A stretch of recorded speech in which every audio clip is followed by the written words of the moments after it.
ইসলামের ইতিহাসের সবচেয়ে লম্বা সময় ইমানের দাওয়াত দেয়া নবী ছিলেন হযরত নূহ আলাইহিস সালাম।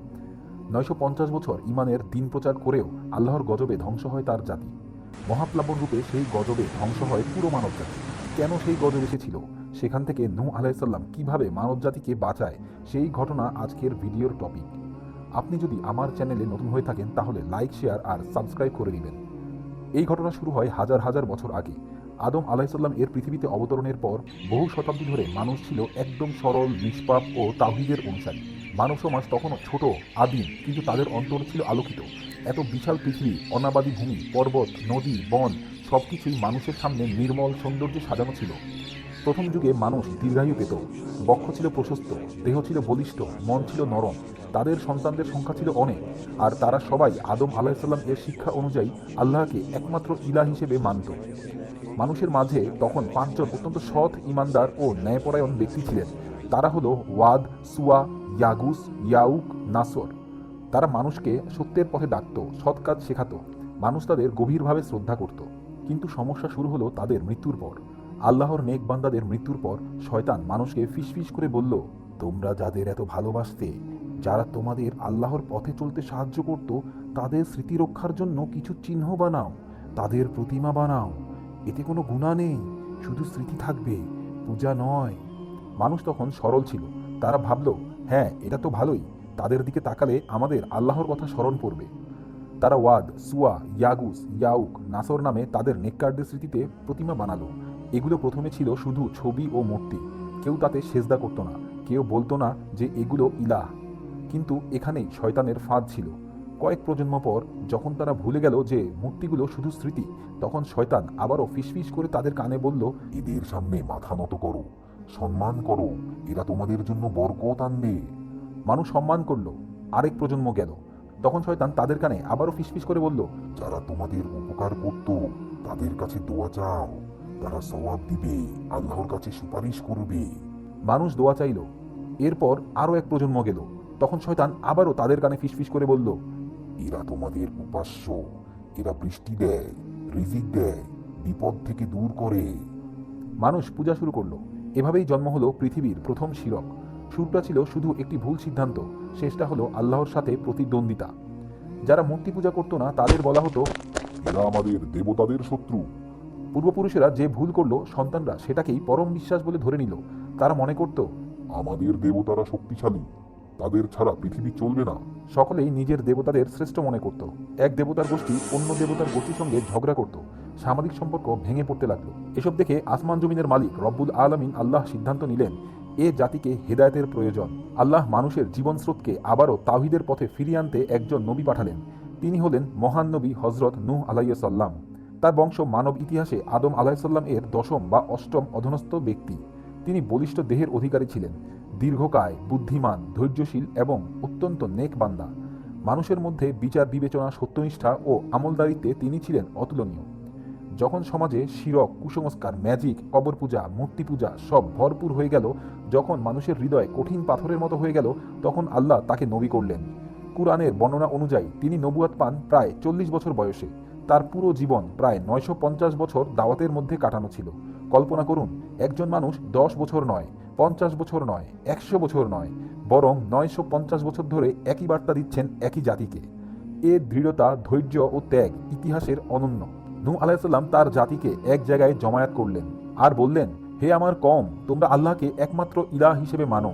যাকে তোমরা ডাকছো, পূজা করছো, ওরা পাথর ছাড়া কিছুই নয়। তোমরা তাওহীদের পথে ফিরে এসো। আল্লাহ তোমাদের ক্ষমা করবেন, বৃষ্টি দেবেন, রিজিক বাড়াবেন, সন্তান দেবেন। নেতারা বলল, হে নূহ, তুমি তো আমাদের মতো সাধারণ মানুষ। যদি আল্লাহ কাউকে পাঠাতে চাইতেন, তোমার মতো গরিব কাউকে পাঠাতেন না। কেউ কেউ হাসলো, কেউ উপহাস করলো, কেউ বলল, তুমি তো আমাদের দেবতাদের বিরুদ্ধে দাঁড়াতে এসেছো, তুমি কি পাগল? আমরা তোমার কথা শুনবো না। নূহ আলাইহিস সালাম যেখানেই যেতেন, মানুষ সোনার বদলে কান বন্ধ করে দিত, কাপড় দিয়ে মুখ ঢাকতো, মুখ ফিরিয়ে নিত, আর বলতো, তোমার কথা শুনলে আমাদের দেবতা রেগে যাবে। নূহ আলাইহিস সালাম গোপনে বলতেন, অনেকেই ভয় পেত, লজ্জা করত। তিনি প্রকাশ্যে বলতেন, তখন নেতারা এসে বাধা দিত। তিনি ঘরে ঘরে গিয়ে বলতেন, তখন তারা দরজা বন্ধ করে দিত। কিন্তু তিনি থামেননি, দিন রাত দাওয়াত দিতে থাকলেন। কওমের সর্দাররা একদিন সভা করে ঘোষণা করল, তোমরা তোমাদের দেবতাদের পূজা ছাড়বে না। বিশেষ করে ওয়াদ, সুয়া, ইয়াগুস, ইয়াউক এবং নাসর, এদের পূজা চিরকাল থাকবে। তারা হুমকি দিল, হে নূহ, তুমি যদি না থামো আমরা তোমাকে পাথর ছুঁড়ে মারব। এমনকি তার নিজের স্ত্রী পর্যন্ত শত্রুপক্ষের হয়ে গেল। তিনি তার দাওয়াতকে সমর্থন করতেন না, বরং নেতাদের গোপনে খবর দিতেন কে কে মজলিসে নূহ আলাইহিসসালামের কথা শুনছে। এটা নবীর জন্য ছিল গভীর আঘাত। বছর যায়, দশক যায়, শতাব্দী যায়, মানুষ বদলায় না। যে কয়জন ঈমান আনলো তারা ছিল সংখ্যায় খুবই কম, যারা সমাজে গরিব অথবা পিছিয়ে পড়া। কওমের ধনী লোকেরা বলতো, আমরা কি তোমার সঙ্গে বসবো? তোমার অনুসারীরা তো সমাজের নিম্ন শ্রেণীর মানুষ। নূহ আলাইহিসসালাম বলতেন, আমি তাদের তাড়াবো না, তাদের ঈমান আল্লাহর কাছে সম্মানজনক। কিন্তু নেতারা বলতো, যদি আমরা আসতে চাই তাদের বের করে দাও। এটাই ছিল সমাজের নৈতিক পতন। নূহ আলাইহিসসালাম বলতেন, হে আমার রব, আমি গোপনে বলেছি, প্রকাশ্যে বলেছি, মসজিদে বলেছি, মাঠে বলেছি, বাড়িতে বলেছি, আমি কখনো ক্লান্ত হইনি, কিন্তু তারা মুখ ফিরিয়ে নিয়েছে। তিনি আরও বলতেন, হে আল্লাহ, আমি তাদের বলেছি ইস্তিগফার করলে বৃষ্টি হবে, রিজিক বাড়বে, সন্তান হবে, বাগান ক্ষেত ভরপুর হবে, কিন্তু তাও তারা মানছে না। 950 বছরের দিনের দাওয়াত শেষে তিনি বুঝলেন এই কওম আর কখনো সঠিক পথে ফিরবে না। একদিন তিনি দোয়া করলেন, হে আমার রব, পৃথিবীর কোনো কাফিরকে জীবিত রেখো না। তারা তোমার বান্দাদের পথভ্রষ্ট করে, তারা দুষ্ট সন্তান জন্ম দেয়। তুমি যদি তাদের রাখো তারা আরও অশান্তি ছড়াবে। এই দোয়া ছিল কঠিন, ভারী, কিন্তু সত্যের পক্ষে। এ দোয়া কবুল হলো। আল্লাহ বললেন, হে নূহ, এখন আর কেউ ঈমান আনবে না, শুধু যারা ইতিমধ্যেই ঈমান এনেছে। তাই তুমি দুঃখ করো না, এখন আমার নির্দেশে একটি নৌকা বানাও।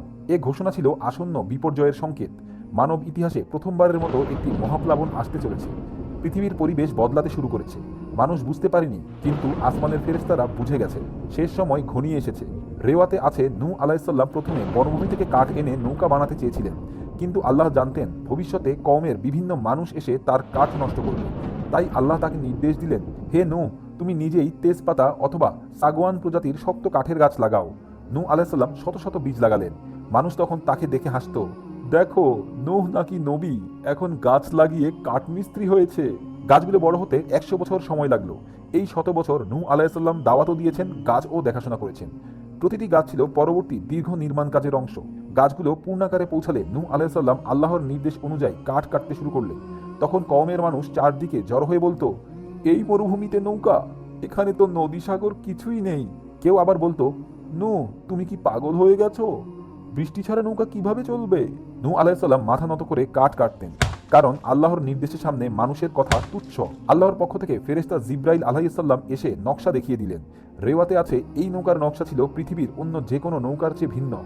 এটি ছিল 3 তলা বিশিষ্ট, বিশাল আয়তনের, চূড়ান্তভাবে সিল করা, ঝড় বৃষ্টি প্রতিরোধী। উপরে গোলাকার ছাদ, শক্তিশালী ধাতব কিলক দিয়ে গাঁথা। ইবনে আব্বাস রাদিয়াল্লাহু আনহু বলেন, নৌকার দৈর্ঘ্য ছিল 1200 হাত, প্রস্থ 600 হাত, উচ্চতা 30 হাত। কিছু রেওয়াতে নৌকা এত বড় ছিল যে দূর থেকে একে পাহাড় মনে হতো। এই নির্মাণ কাজ চলেছে বছরের পর বছর। নূহ আলাইহিসসালাম মরুভূমিতে যখন বিশাল নৌকা বানাচ্ছিলেন, তখন কওমের নেতারা হো হো করে হাসত, নূহ, তুমি এতদিন নবী ছিলে, এবার কাঠমিস্ত্রি হলে, এখানে বন্যা হবে। মরুভূমিতে পানি কোথা থেকে আসবে? তুমি যদি সত্যি নবী হও, পানি আকাশ থেকে এনে দেখাও।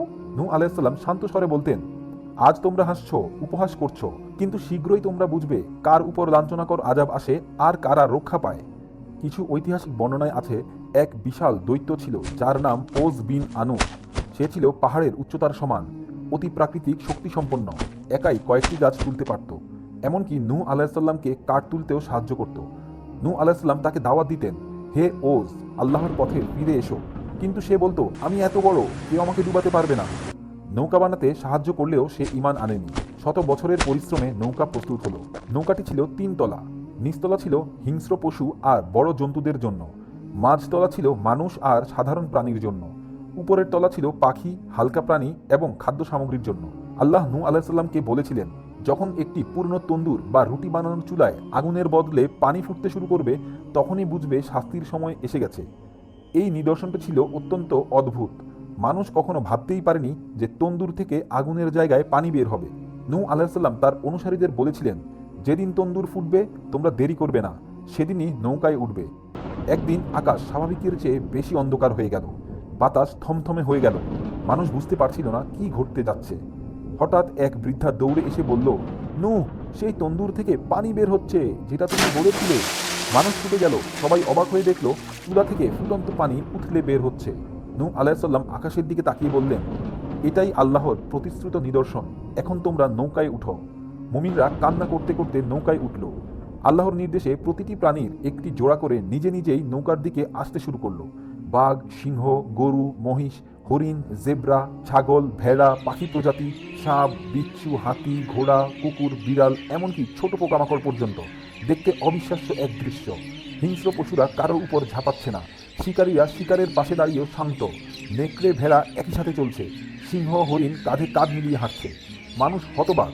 কওমের নেতারা বলল, এরা জাদু, নূহ জাদু জানে। কিন্তু সত্য ছিল এটি আল্লাহর নির্দেশে প্রাণীদের আগমন। যে পাখি অন্য পাখিকে খায় সেও জোড়া নিয়ে এসেছে। এই দৃশ্য প্রমাণ করেছিল পৃথিবীতে এক বিশাল পরিবর্তন আসতে চলেছে। কিন্তু কাফিররা বলল, চলো আমরা পাহাড়ে উঠি, নূহ আমাদের বোকা বানাতে চায়। এটা একটা সামান্য ঝড়, এতেই ভয় পাবে। তারা এখনো ভাবছিল তাদের দেবতারা তাদের রক্ষা করবে। আল্লাহ বললেন, হে আসমান তোমার দরজা খুলে দাও, হে জমিন তোমার ঝর্ণা বের করে দাও। অতঃপর আকাশ থেকে ভয়াবহ বৃষ্টি, জমিনের ভেতর থেকে গরম পানি, পাহাড় ভেঙে বর্ষণ, বজ্রপাত, মেঘ গর্জন, প্রবল ঝড়, নদী, নালা, পুকুর সব মিলেমিশে গেল। পৃথিবী যেন পানিতে গলতে শুরু করলো। মানুষ দৌড়াতে লাগলো, চিৎকার করে বলতে লাগলো, নূহ তুমি ঠিকই বলেছিলে, আমাদের নৌকায় নাও, আমরা ঈমান আনলাম। কিন্তু খুব দেরি হয়ে গেছে। নৌকার দরজা আল্লাহর নির্দেশে বন্ধ হয়ে গেছে। নূহ আলাইহিসসালাম নৌকার জানলা দিয়ে তাকিয়ে দেখছিলেন, মানুষ পানিতে ভাসছে, পাহাড় দেখেই তাতে দৌড়াচ্ছে। মূর্তি বাঁচাতে কেউ কেউ দেবতার গলায় ঝুলছে, কেউ সন্তান নিয়ে চিৎকার করছে, কেউ মাকে ধরে রাখতে পারছে না। পশুরা হাঁটছে, দৌড়াচ্ছে, শেষমেশ ভেসে যাচ্ছে। আকাশ জমিন এক হয়েছে। এই দৃশ্য কোনো চোখ সহ্য করতে পারে না। এই তুফানের মাঝে নূহ আলাইহিসসালাম তার এক ছেলেকে দেখলেন। তার নাম ছিল কানান বা ইয়াম।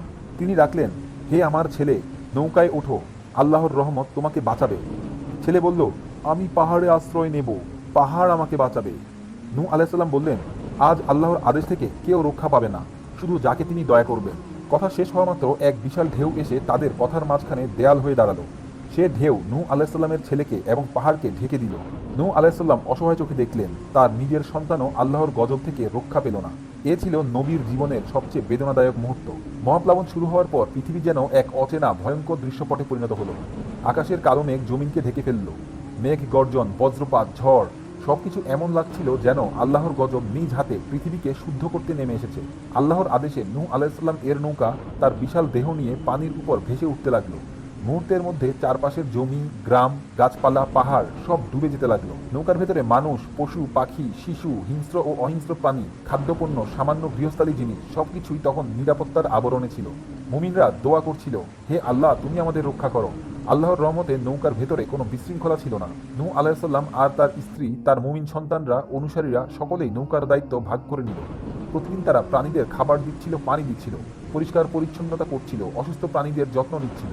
ইসরায়েলি কিছু বর্ণনায় আছে নৌকাটি পৃথিবী জুড়ে ঘুরতে ঘুরতে একসময় বাইতুল্লাহর অর্থাৎ বর্তমান কাবা স্থানের উপর দিয়ে যায়। তখন নৌকা তাওয়াফের মতো ঘুরে যায় আল্লাহর ঘরের চারপাশে, যেন এ মহাপ্লাবনেও তাওহীদের চিহ্ন অটুট থাকে।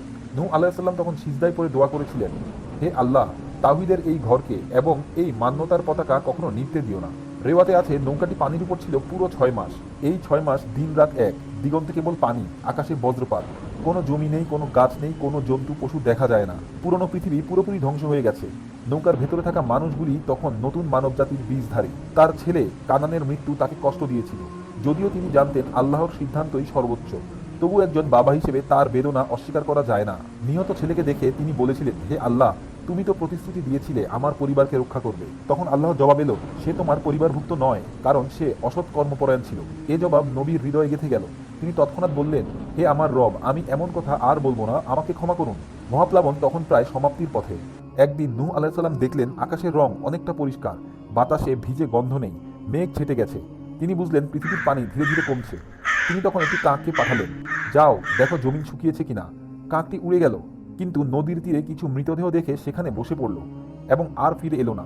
নূহ আলাইহিসসালাম বললেন, কাক অবিশ্বস্ত, এটি নিজের স্বার্থ দেখে, এটি দায়িত্ব ভুলে যায়। কাকের এই ইতিহাস আজও প্রচলিত অবিশ্বস্ততার প্রতীক। এরপর তিনি একটি সাদা কবুতর পাঠালেন। কবুতরটি আকাশে উড়ে দূর দূরান্তে খুঁজে খুঁজে অবশেষে ফিরে এলো। তার ঠোঁটে একটি জলপাই পাতার ডালি। নূহ আলাইহিসসালাম এবং অনুসারীরা আনন্দে বললেন, আলহামদুলিল্লাহ, জমিনে জীবন ফিরেছে। সেদিন থেকে কবুতর বিশ্বস্ততা, শান্তি ও আশার প্রতীক হিসেবে পরিচিত। শেষে আল্লাহর নির্দেশ এলো, হে জমিন তোমরা পানি শুষে নাও, হে আসমান থেমে যাও। পানি দ্রুত কমে গেল, পর্বত সমান ঢেউ থেমে গেল, আকাশ পরিষ্কার হলো। একসময় নৌকা জুদি পাহাড়ে এসে থামলো, যা বর্তমান তুরস্কের আগ্রি বা আরারাত অঞ্চলে অবস্থিত। এটি ছিল মানবজাতির নতুন জন্মভূমি। নূহ আলাইহিসসালাম তখন সিজদায় পড়ে কান্না করতে করতে বললেন, হে আল্লাহ, তুমি আমাদের রক্ষা করলে, সমস্ত প্রশংসা তোমার। নৌকা থেকে মানুষ ও প্রাণীরা যখন নামতে শুরু করলো, তখন চারদিকে কাদা, শুকনো পানি, ভাঙা গাছ, খালি ভূমি, নতুন বাতাস, পরিষ্কার আকাশ, এক ভিন্ন পৃথিবীর জন্ম। নূহ আলাইহিসসালাম তার পরিবার ও মুমিনদের নিয়ে নতুন পৃথিবীতে নতুন জীবন শুরু করলেন। মহাপ্লাবনের পর পৃথিবীতে জীবিত ছিল নূহ আলাইহিসসালাম, তার 3 মুমিন পুত্র আর তাদের স্ত্রী ও সন্তানেরা, কয়েকজন মুমিন এবং প্রাণীর জোড়াগুলো। এ ছোট দল থেকেই পৃথিবীর নতুন সভ্যতা শুরু হলো। নৌকা থেকে নামার পর নূহ আলাইহিসসালাম মানুষকে বললেন, হে ঈমানদারগণ, আল্লাহকে ভয় করো, তাওহীদের উপর দৃঢ় থাকো, শিরক করো না। আল্লাহ যে পৃথিবী নতুন করে দিয়েছে তাকে ভালোভাবে আবাদ করো, কিন্তু ভুলে যেও না শিরক করলে ধ্বংস আসবে। নূহ আলাইহিসসালাম ও তার পরিবার নৌকা থেকে নেমে একসাথে সিজদায় পড়লেন, আল্লাহর শুকরিয়া আদায় করলেন, কারণ তাদের সামনে এক নতুন জীবন, নতুন জমি, নতুন পৃথিবী। প্রাণীরা বের হয়ে চারদিকে ছড়িয়ে পড়ল, পাখিরা ডানা মেলে নতুন পৃথিবীর আকাশে প্রথমবারের মতো উড়ল, হরিণ দৌড়াতে শুরু করলো, ছাগল পাহাড়ের ঢালে উঠে গেল, সিংহ ঘন জঙ্গলের দিকে ফিরে গেল। নূহ আলাইহিসসালাম বুঝিয়ে দিয়েছিলেন এই পৃথিবী আবার শিরকের দিকে গেলে আল্লাহর গজব আবার হবে। তাই তিনি প্রথমে সমাজ গঠন শুরু করলেন এবং সকলকে শিক্ষা দিলেন তাওহীদের শিক্ষা, সততা, পারিবারিক বন্ধন, ন্যায় বিচার, পরস্পর সহযোগিতা, জুলুম থেকে বিরত থাকা। তিনি বলতেন, হে মানুষ, আল্লাহ তোমাদের জীবনের দ্বিতীয় সুযোগ দিয়েছেন, তাওহীদের আলো কখনো নিভতে দিও না। নূহ আলাইহিসসালাম মানুষের বাড়ি তৈরি করতে সাহায্য করতেন, তিনি কৃষিকাজ শেখাতেন, পশুপালন শেখাতেন, ফল গাছ লাগাতে বলতেন। ধীরে ধীরে উপত্যকায় আবারও কৃষিজমি, ছোট ছোট গ্রাম, পরিবার, বাজার, জনজীবন গড়তে শুরু করলো। নূহ আলাইহিসসালামের প্রথম পুত্র শাম ছিল খুব বুদ্ধিমান, নম্র এবং ধার্মিক। তিনি তার বংশধরদের শেখালেন আল্লাহর ইবাদত, জ্ঞান চর্চা, সভ্যতা, শৃঙ্খলা। পরে তার বংশে জন্ম নেয় হযরত ইব্রাহিম আলাইহিসসালাম, ইসমাইল আলাইহিসসালাম, ইসহাক আলাইহিসসালাম, ইয়াকুব আলাইহিসসালাম, দাউদ আলাইহিসসালাম, সুলাইমান আলাইহিসসালাম, ঈসা আলাইহিসসালাম এবং মানবজাতির শ্রেষ্ঠ মুহাম্মদ সাল্লাল্লাহু আলাইহি সাল্লাম। সুতরাং শাম হচ্ছে আরব ও বনি ইসরায়েলের পূর্বপুরুষ। নূহ আলাইহিসসালামের দ্বিতীয় পুত্র হামের বংশধররা আফ্রিকার দিকে বিস্তৃত হলো। মিশর, সুদান, ইথিওপিয়া, সোমালিয়া, আফ্রিকার অনেক জাতি তার বংশধর। তারা ছিল শারীরিকভাবে শক্তিশালী, পরিশ্রমী, কৃষিকাজে দক্ষ। নূহ আলাইহিসসালামের তৃতীয় পুত্র ইয়াফেসের বংশ চীন, তুর্কিস্তান, জাপান, মঙ্গোলিয়া, মধ্য এশিয়া ও ইউরোপে ছড়িয়ে পড়ে। তাদেরই পরবর্তী বংশধর তাতার, মঙ্গল, তুর্কি জাতি, ইউরোপীয় জাতিগোষ্ঠী। এভাবেই 3 পুত্রের বংশে পৃথিবীর সকল জাতি বিস্তার লাভ করল। নূহ আলাইহিসসালাম মানুষকে শিখিয়েছিলেন আল্লাহ ছাড়া কোনো ইলা নেই। তিনি বলতেন, তোমরা ওয়াদ, সুয়া, ইয়াগুস, ইয়াউক, নাসর এদের কথা মনে রেখো। এই মূর্তিদের পূজাই তোমাদের আগের সমাজকে ধ্বংস করেছিল। তিনি বিচার করতেন ন্যায় ও সত্য অনুযায়ী। তিনি সন্তানদের শেখাতেন বাবা মায়ের হক, ভাই বোনের হক, স্ত্রী সন্তানদের দায়িত্ব। তিনি বলতেন, জুলুম তোমাদের ধ্বংস করবে। মহাপ্লাবনের পর নূহ আলাইহিসসালাম আরও 350 বছর জীবিত ছিলেন। সব মিলিয়ে তার আয়ু প্রায় 1000 বছর। বয়স বাড়ার সঙ্গে সঙ্গে তার জ্ঞান আরও গভীর হলো। মানুষেরা তাকে মানবজাতির পিতা বলে সম্বোধন করত। তার বংশে শান্তি ছিল, তাওহীদ ছিল, শিরক ছিল না। এ ছিল এক স্বর্ণযুগের মতো। বয়সের ভারে নূহ আলাইহিসসালাম ধীরে ধীরে দুর্বল হয়ে পড়লেন।